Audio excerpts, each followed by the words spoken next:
Assalamualaikum warahmatullahi wabarakatuh. Kami daripada Grup 9 yang terdiri daripada Muhammad Faris, Lokman, saya sendiri, Hanisa, Nurul Amira dan Nurul Ain akan membentangkan tugasan kami yang bertajuk In Out Game mempertingkatkan penguasaan bacaan rukun qauli dalam ibadah solat tahun 4 Sekolah Kebangsaan Selam.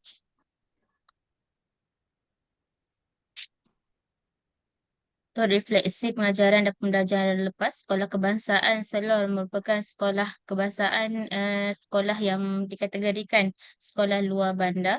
Murid beranggapan bahawa mata pelajaran pendidikan Islam adalah satu mata pelajaran yang kurang penting. Mereka juga beranggapan bahawa pendidikan Islam ini adalah satu beban kepada mereka kerana mereka terpaksa berhadapan dengan beberapa pecahan bidang seperti sirah, tilawah Al-Quran dan lain-lain. Semasa pengkaji melaksanakan sesi pengajaran dan pembelajaran yang berkaitan dengan rukun qauli, terdapat beberapa murid yang sukar untuk menghafal soalan-soalan lisan yang diajukan kepada mereka. Mereka tidak dapat menjawab dengan betul. Semasa menjawab soalan, murid cuba berfikir dan mengambil masa yang lama serta meminta jawapan daripada rakan. Minta bantuan daripada rakan untuk memberikan jawapan. Keadaan yang sama juga berlaku semasa melaksanakan aktiviti lembaran kerja. Murid-murid dilihat termenung dan cuba mengimbas kembali isi pelajaran yang diajar kepada mereka. Mereka cuba berbincang dengan rakan untuk mendapatkan jawapan. Melalui pemerhatian yang dibuat, penggunaan kaedah penerangan dan pengulangan semasa sesi penyampaian tajuk tersebut, ia kurang berkesan. Seterusnya, dan menyebabkan murid-murid mudah merasa bosan, ia menyukarkan murid untuk menghafal tanpa bantuan daripada rakan-rakan dan guru semasa pengulangan bacaan. Oleh itu, murid menyatakan bahawa mereka tidak minat dengan tajuk tersebut kerana susah untuk menghafal dan bacaannya terlalu panjang. Kajian ini berfokus kepada peningkatan penguasaan bacaan rukun qauli dalam ibadah solat.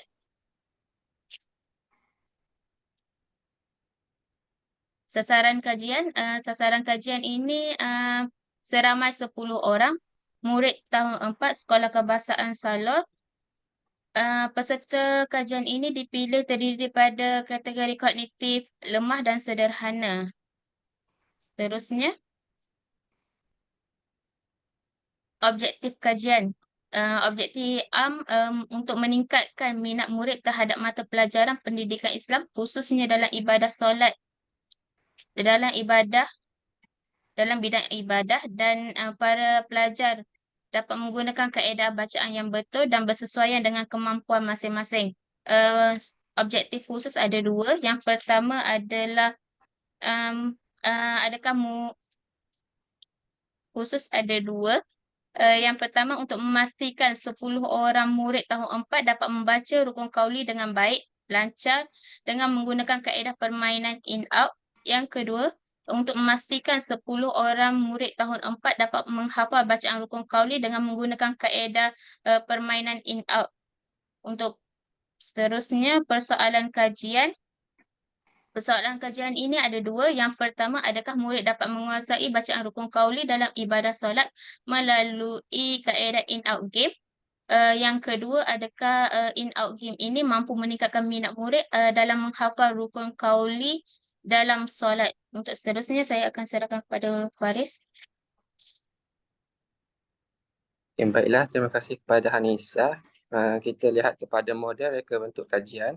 Kajian yang kami gunakan ini berdasarkan model reka bentuk daripada Chemist dan McTaggart, yang mana menyediakan kitaran ataupun gelung yang perlu diikut ataupun dilaksanakan oleh pengkaji. Kaedah ini dipilih kerana dirasakan bersesuaian dengan langkah yang diambil oleh kami sebagai pengkaji dalam membuat kitaran kajian tindakan. Model ini mengandungi 4 elemen ataupun kitaran, iaitu merancang, melaksanakan tindakan dan memerhati serta merefleks. Merancang iaitu melakukan tindakan awal, merancang tindakan, manakala bertindak, melaksanakan pelan yang dihasilkan. Yang ketiga, memerhati, iaitu memerhati kemajuan tindakan yang dijalankan. Dan yang terakhir sekali adalah merefleks, iaitu menjalankan refleksi ataupun imbas kembalilah ke atas tindakan yang, ataupun intervensi yang telah dilakukan. Baiklah, instrumen yang digunakan. Kami menggunakan 4 jenis instrumen dalam tinjauan awal. Yang pertama, pemerhatian. Yang kedua, soal selidik, ujian pra, dan yang terakhir adalah ujian lisan. Okey, pemerhatian, pengaji telah membuat pemerhatian dengan menganalisis tingkah laku murid semasa proses pengajaran dan pembelajaran berlaku. Soal selidik, kami menyediakan borang soal selidik untuk diberikan kepada murid untuk mengetahui maklumat yang berkaitan dengan kebolehan mereka membaca dan menghafal rukun kauli.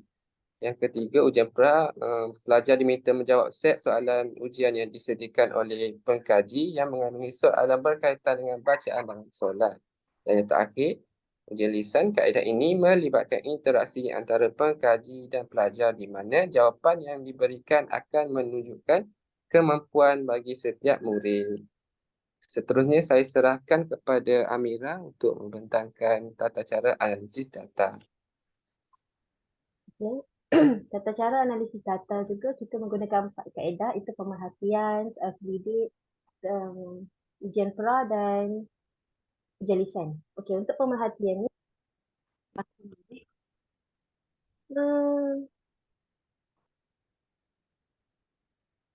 maaf selingan. Okey.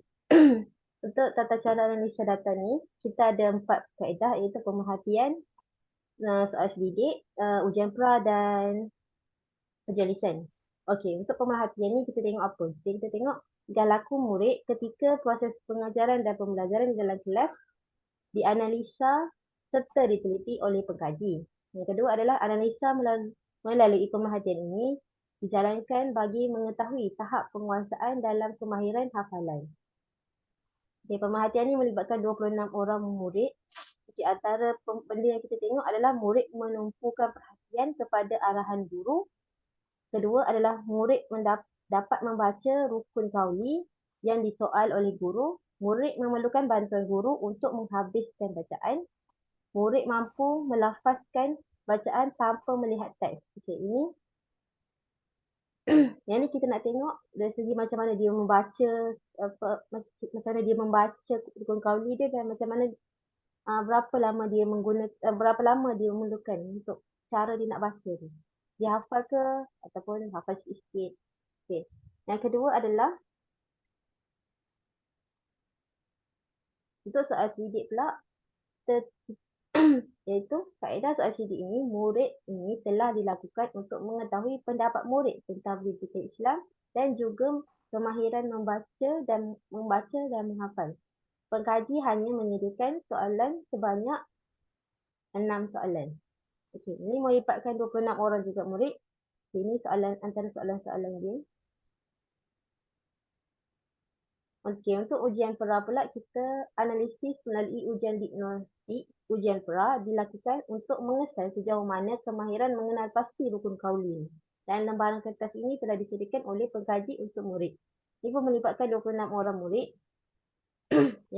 yang untuk lembaran pertama, untuk kita tengok dia pelajar ni, murid ni tahu ke tak bacaannya ni untuk dekat dalam rukun mana. Yang sebelah sini kita nak tengok dia tahu ke tak rukun kaulinya apa, rukun fi'linya apa dan rukun qalbinya apa.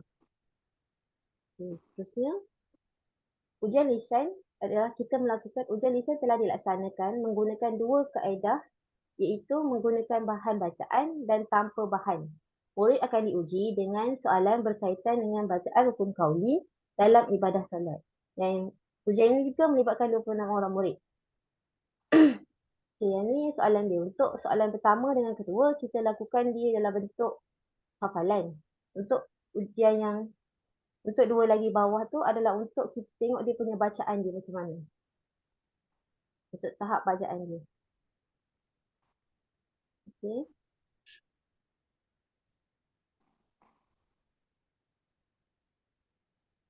Terus.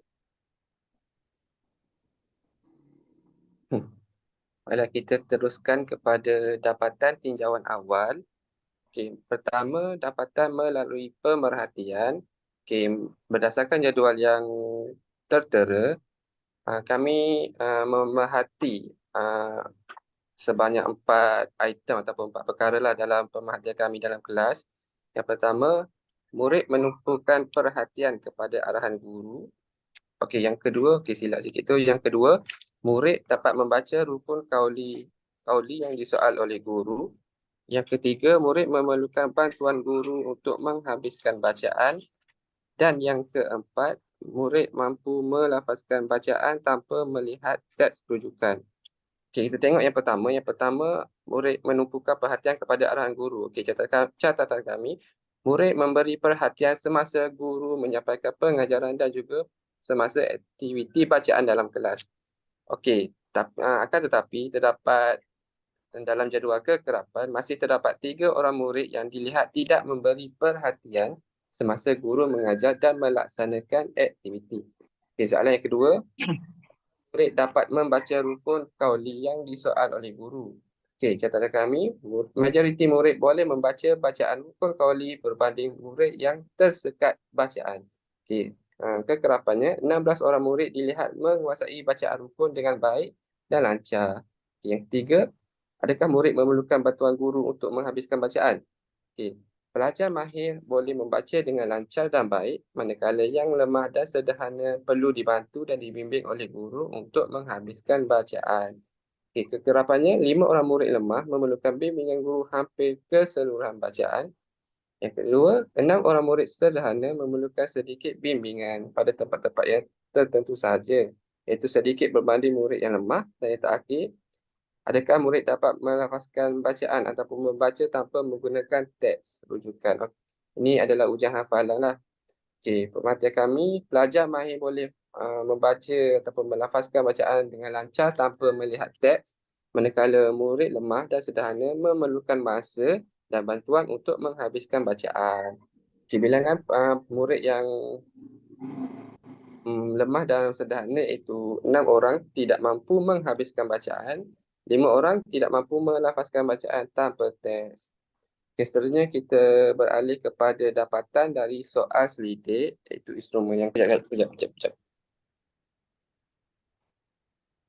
Okey, seterusnya kita lihat kepada dapatan soal selidik. Okey, dapatan daripada soal selidik. Boleh, Mira? Dapatan, Mira.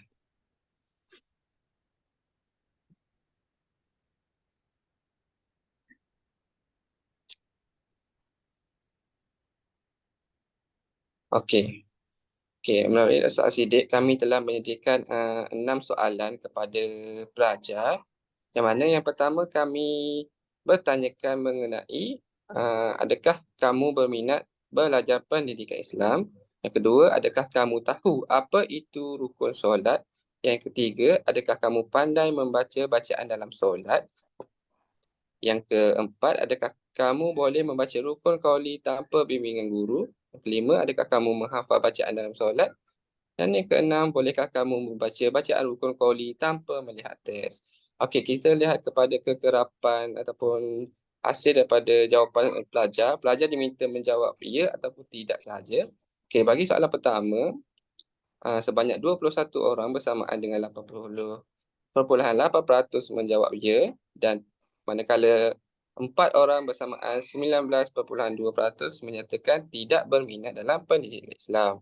Okay, yang kedua, adakah kamu tahu apa itu rukun solat? Okay, 16 orang bersamaan dengan 61.5% mengetahui apa itu rukun solat, dan 10 orang bersamaan dengan 38.5% mengatakan tidak. Okey, soalan ketiga, dari segi membaca, adakah mereka pandai membaca bacaan dalam solat? 21 orang mengatakan ya, iaitu bersamaan dengan 80.8%. Manakala yang mengatakan tidak hanyalah 4 orang bersamaan dengan 19.2%. Baiklah, soalan yang keempat, dari segi membaca rukun qauli tanpa bimbingan guru, 18 orang mengatakan mereka boleh membaca rukun qauli tanpa bimbingan guru, manakala 8 orang bersamaan dengan 30.8% mengatakan tidak. Ini bermaksud mereka memerlukan bimbingan guru untuk membaca rukun qauli tersebut. Alah, yang kelima, adakah kamu menghafal bacaan dalam solat 14 orang yang bersamaan dengan 53.8% mengatakan ya, manakala 12 orang bersamaan dengan 46.2% mengatakan tidak menghafal. Baiklah, yang terakhir, bolehkah kamu membaca bacaan rukun qauli tanpa melihat teks? Okey, 14 orang bersamaan dengan 53.8% menjawab ya, manakala 12 orang lagi menjawab tidak, yang membawa kepada 46.2%. Okey, di sebelah ni adalah capai hasil daripada soal sidik yang kami telah jalankan lah. Baiklah, seterusnya dapatan ujian pra saya serahkan kepada Amira untuk sambung. Okay. Dapatan yang seterusnya adalah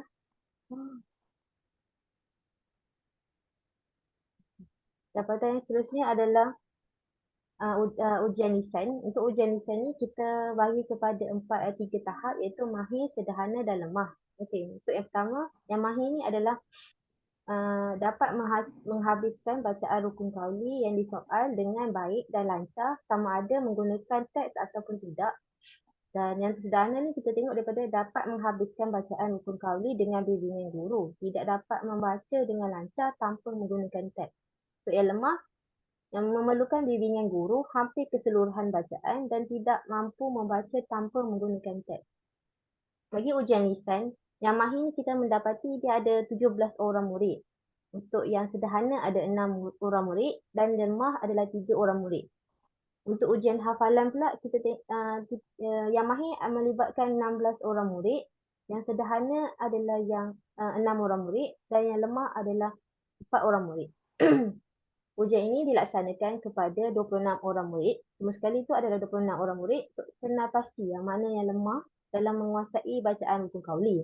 Dan untuk yang bacaan ini kita sediakan teks untuk pelajar baca.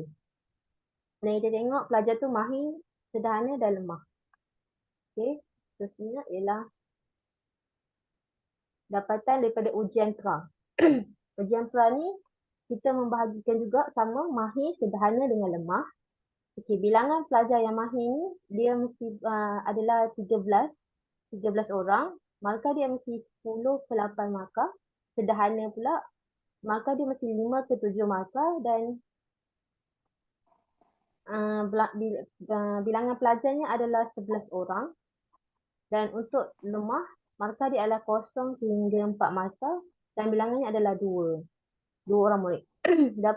dapat yang data yang dihasilkan dari ujian ini menunjukkan 13 orang murid mahir dalam rukun qauli dan yang murid yang lemah dan sederhana ada 13 orang dan akan dikecilkan menjadi 10 orang bagi tujuan intervensi yang dijalankan. Untuk intervensi ini kita tengok 10 orang pelajar kategori lemah dan sederhana. Hanya 9 orang murid daripada kategori kognitif yang sederhana akan dipilih berdasarkan keputusan ujian. Okey, ini dah dapatan keseluruhan kesimpulan dia. Untuk pemerhatian, hasil daripada pemerhatian pengkaji terhadap tahap penguasaan kemahiran membaca dan juga menghafal, murid masih lagi di tahap yang lemah hingga sederhana. Terdapat juga murid yang masih lagi memerlukan bantuan guru untuk membaca bacaan dalam solat. Hasil daripada soal sidik pula mendapati beberapa orang murid masih lagi tidak menguasai kemahiran bacaan rukun qauli dalam solat sepenuhnya. Okey, untuk ujian pra pula hasilnya adalah murid masih lagi tidak dapat mengenal pasti jenis rukun qauli dalam solat. Murid juga didapati kurang mahir dalam menguasai rukun qauli. Murid paling lemah hanya dapat mengenal pasti satu rukun sahaja yang betul. Ujian lisan pula 10 orang murid telah dipilih untuk dijadikan sasaran kajian, terdiri daripada murid yang lemah dan sederhana. Pelajar yang sederhana, mereka perlu mengambil sedikit masa untuk menghabiskan bacaan.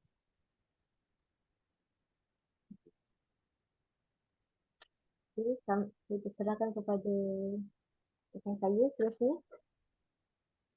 Okay, Assalamualaikum warahmatullahi taala wabarakatuh.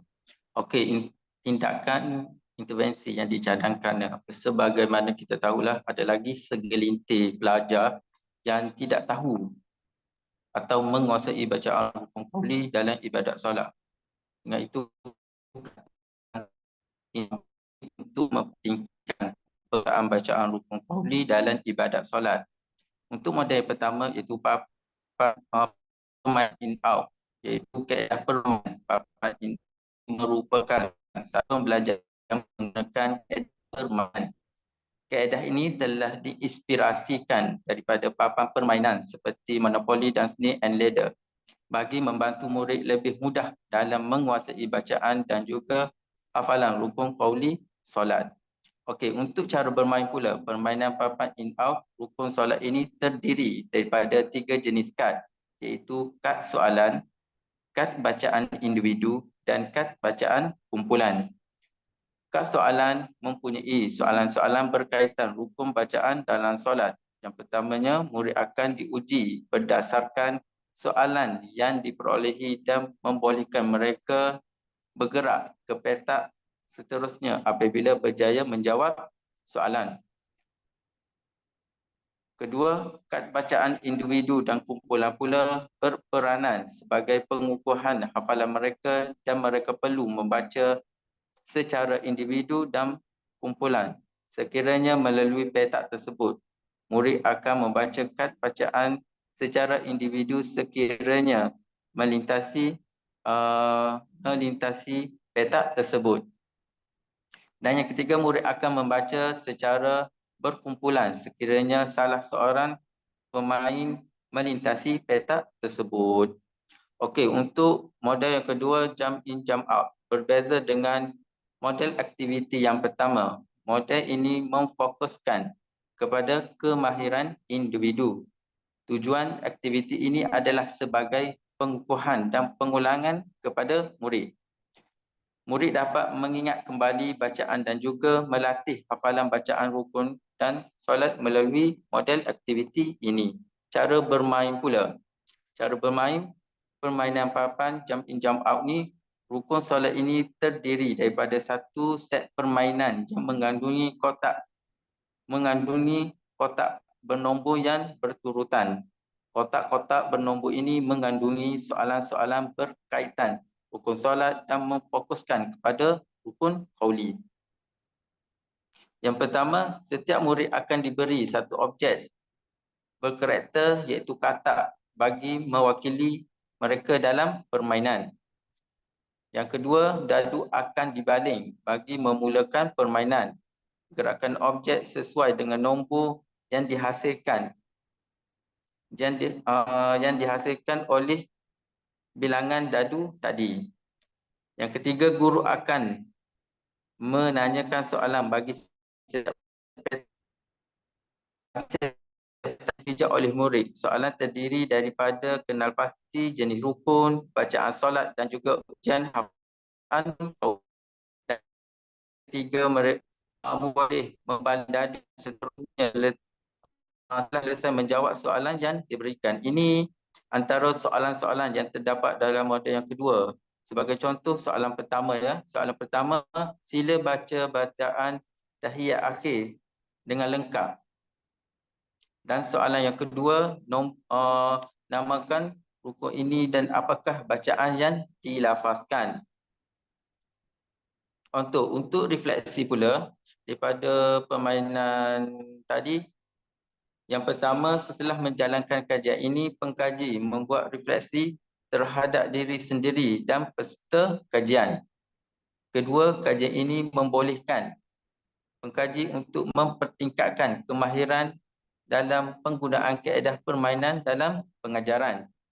Dan yang ketiga, pengkaji dapat mempelajari ilmu berkaitan penyelidikan yang pertama kali dilaksanakan. Dan yang keempat, kajian ini membolehkan murid berasa seronok belajar dan berkomunikasi dengan rakan menggunakan kaedah permainan. Dan yang kelima, pendekatan permainan dalam pengajaran dilihat amat relevan dan merupakan kaedah pembelajaran yang sangat dekat dengan jiwa serta menjadi fitrah kanak-kanak. Dan yang terakhir sekali, murid dapat menghafal bacaan rukun dalam solat melalui kaedah permainan. Itu saja. Saya teruskan kepada rakan seterusnya. Okey, seterusnya kita akan masuk kepada cadangan penilaian, iaitu penilaian akan dilaksanakan untuk menguji keberkesanan kaedah in-out game dalam memastikan murid-murid dapat menguasai kemahiran menghafal bacaan rukun kauli. Okey, baik. Jadi dalam cadangan penilaian ini, kami menggunakan dua instrumen, iaitu ujian pos dan juga pemerhatian. Bagi ujian pos, okey Mira, next slide.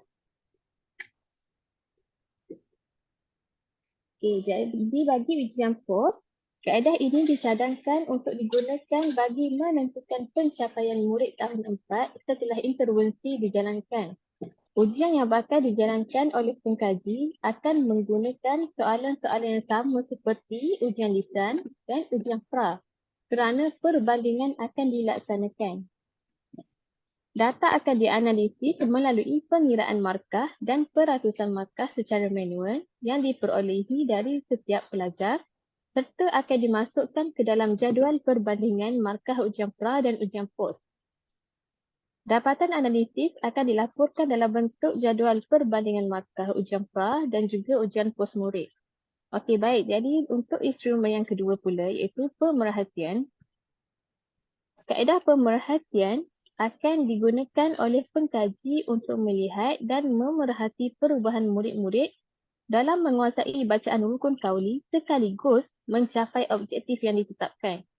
Pemerhatian perubahan murid akan dikesan serta catatan akan dibuat dan ianya berfungsi sebagai instrumen pengumpulan data dalam kajian tindakan ini. Data akan dianalisis melalui pembacaan semua catatan yang akan dilakukan semasa pemerhatian untuk mengenal pasti maklumat penting di mana ia akan menentukan perubahan murid-murid. Laporan mengenai hasil pembacaan semua catatan nota pemerhatian semasa di dalam kelas akan dinyatakan secara naratif dengan merumuskan perubahan tingkah laku murid serta tahap penibatan mereka di dalam kelas. Okey, next slide Mira. Okey, baik. Ini adalah lampiran untuk jadual pelaksanaan kami daripada bermula menerima tugasan untuk kajian tindakan sehinggalah kami menyediakan proposal ini. Okey, jadi boleh tengok di jadual yang telah kami lampirkan. Pada bulan Ogos, minggu keempat, kami mula menerima tugasan tentang kajian tindakan. Pada minggu ketiga September pula, pemilihan tajuk dan mengenal pasti masalah. Minggu keempat September, cadangan tarikh menjalankan temubual dan membina soalan-soal selidik. Dan pada Oktober minggu kedua pula, perbincangan dan melakukan persediaan untuk menjalankan kajian tindakan dan tinjauan awal. Minggu ketiga Oktober, membuat tinjauan awal dan mengumpul data di Sekolah Kebahasaan Salur, Kota Baru. Minggu ketiga Oktober juga, perbincangan mengenai hasil tinjauan awal dan pembahagian tugas.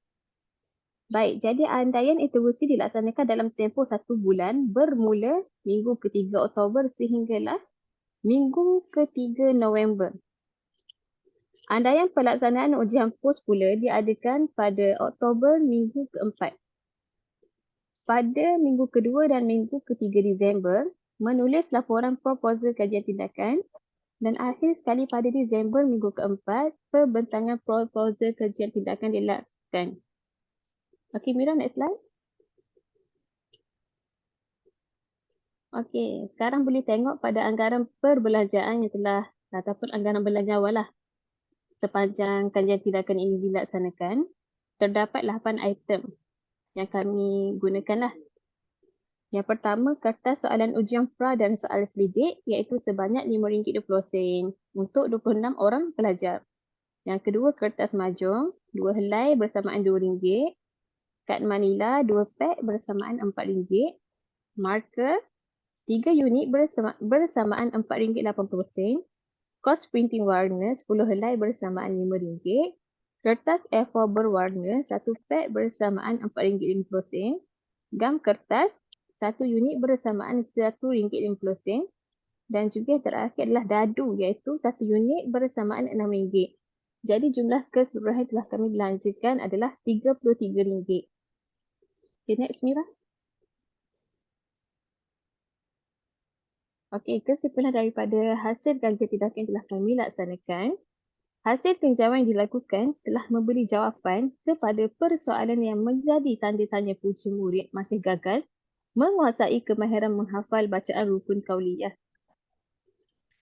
Intervensi ini diharapkan dapat membantu guru mata pelajaran pendidikan Islam SA Salul bagi memberi bimbingan kepada murid untuk terus berusaha dalam menguasai kemahiran menghafal. Natijahnya, jika model yang dicadangkan dalam intervensi in-out game digunakan, ianya akan membantu guru semasa proses pengajaran dilaksanakan dalam kelas serta membantu murid untuk lebih cepat menguasai kemahiran. Kaedah ini juga akan mempercepat proses dalam meningkatkan kemahiran membaca dan menghafal bagi murid yang lemah. Pelbagai latihan yang telah disediakan bagi memantapkan lagi penggunaan kaedah permainan ini. Bahkan, penilaian turut disediakan bagi memantau prestasi murid dari masa ke masa. Okey, baik. Jadi, itu sahaja daripada kumpulan kami. Semoga doktor dan juga rakan-rakan dapat memahami apa yang telah kami cuba sampaikan. Okey, terima kasih.